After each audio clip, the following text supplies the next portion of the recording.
Bonjour, nous sommes l'équipe 3. On va parler sur les moyens de transport et les contaminations qu'ils causent.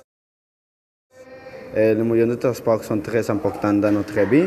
Ce sont très variés, mais on va parler sur les moyens de transport qui utilisent des combustibles fossiles, comme par exemple l'essence.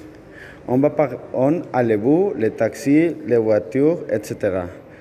C'est clair l'importance des moyens de transport parce qu'ils forment plusieurs parties de notre vie et c'est pour ça qu'il faut améliorer nos habitudes avec son utilisation.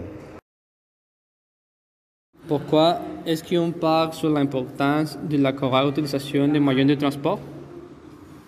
Parce que notre culture nous remarque un concept de consommation.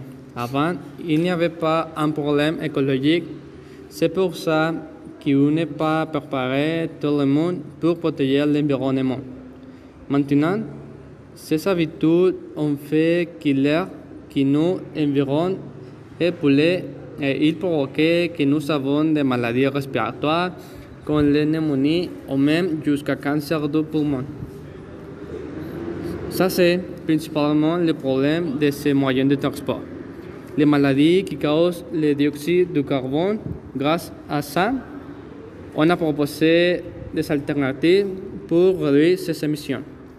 Mais, avant de finir avec notre réponse à ces problèmes, nous allons faire des questions sur le thème à la communauté de l'école et IAO.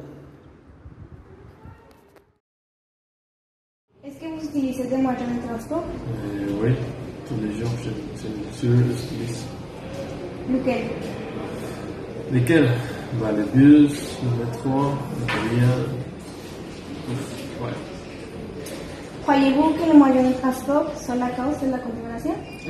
Non, je ne crois pas que les moyens de transport soient la cause. Je pense que c'est les voitures particulières et surtout les industries qui polluent. À votre avis, quelles sont les conséquences de la pollution de l'air? Quelles sont les conséquences de la pollution de l'air? Une mauvaise qualité de la vie, parce qu'on respire cet air. Et après, on a des infections, des maladies. Voilà, c'est ça.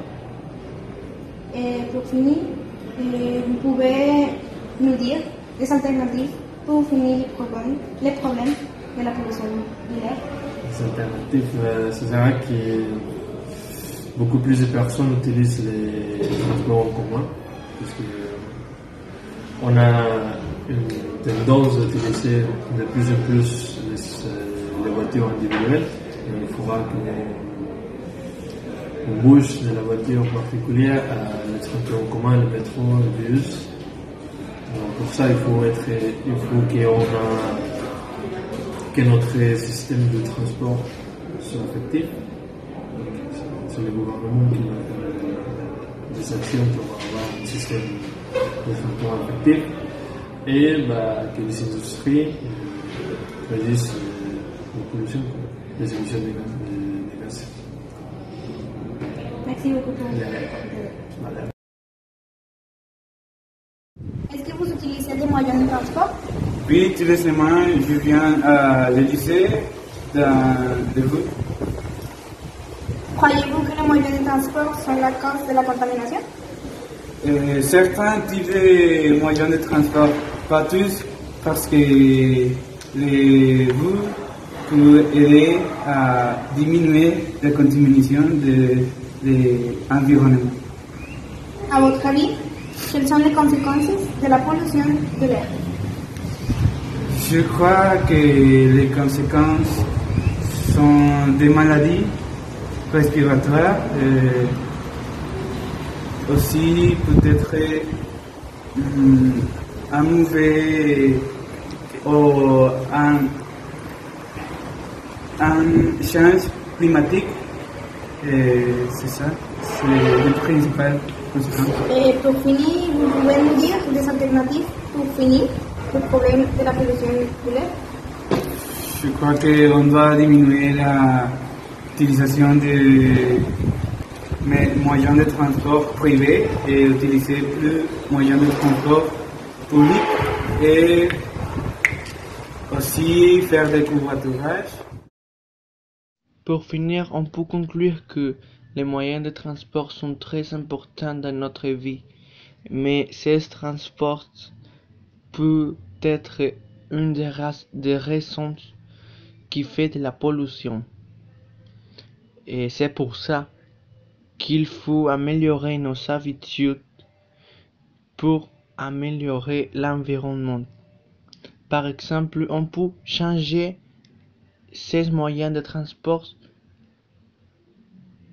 et commencer à utiliser des alternatives, comme peut-être le vélo, et faire du covoiturage, et n'utilise pas des voitures privées. Et c'est tout. Ce sont des alternatives pour améliorer notre environnement.